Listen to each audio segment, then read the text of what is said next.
I just got off work, and you're the first person that I wanted to talk to.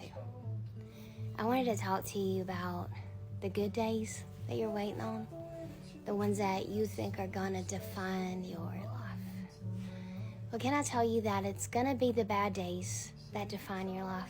And I know that sounds weird, but it's the bad days that make the good days mean something. When I was a little girl, I used to hide in my closet and read books. In fact, it's the reason I have scoliosis in my right arm and my right shoulder blade.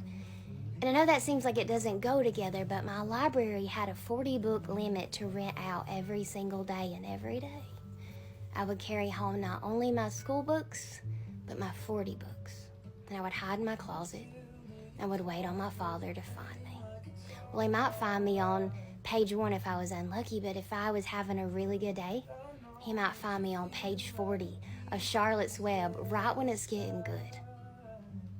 You know, I grew up as a church kid, and the Bible said that God was the author and the finisher. Well, I thought that God wrote all books, and I didn't think authors were even a thing. So the day that our abuse ended, well, wasn't a really good day.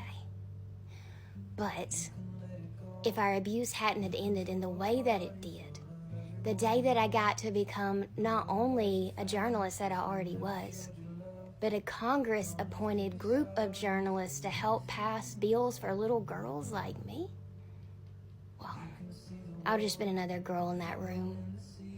But I didn't walk in as that journalist. I walked in as the little girl in my closet. And can I tell you, she was damn proud of what we were doing. And the day that I got the email that that law had passed, that bill had passed, was one of the best days of my life. And it wasn't because of the good day. It was because of all the bad days that got me there to tell me why that day mattered. The second round of abuse, because when you grow up in abuse, you usually marry back into it. There was punches in the walls, and you never knew what you were going to get called, and you never knew how the day was going to go. I remember when that ended.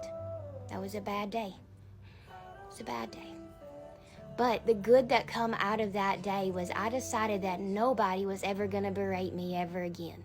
Nobody was going to silence me, and no one was going to hurt me or call me names. And in fact, I would make sure that other women and other men knew that they didn't have to be treated that way either. And publishing as many books as God's allowed me to in my life, I can assure you that God doesn't write every book. There's a lot of us writers out there, and there's a lot of us that had to sit in the closet at one time. It was our safe space. But I know this much. If your story was perfect all the time, honey, that's what a writer calls boring. Would you read a book if nothing happened? I didn't think you would. So maybe, just maybe, honey, maybe these bad days is an author giving you a real good story so that when the good days do come, that they matter. That people want to pick up your book and go, God, I don't know who this man or woman is, but I want to know them. I want them on my team. I want them on my side. I want them on my screen. I want them on my bookshelf. I want them in my life. I want to know them. And that's what happened to me. And if it'll happen to me, it'll happen to you.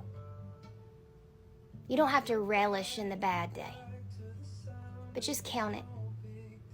Count it as all joy, because your good days, oh, they're coming, honey. And when the people look at the good days, you remind them that you also have bad days too, so they don't think that life is altruistic. But some days are. And those days, well, they're going to make all the bad days worth it. So you just dry up those tears, okay? And you just hang in there like I did. You can make it through to the other side. The author and the finisher will always be sure.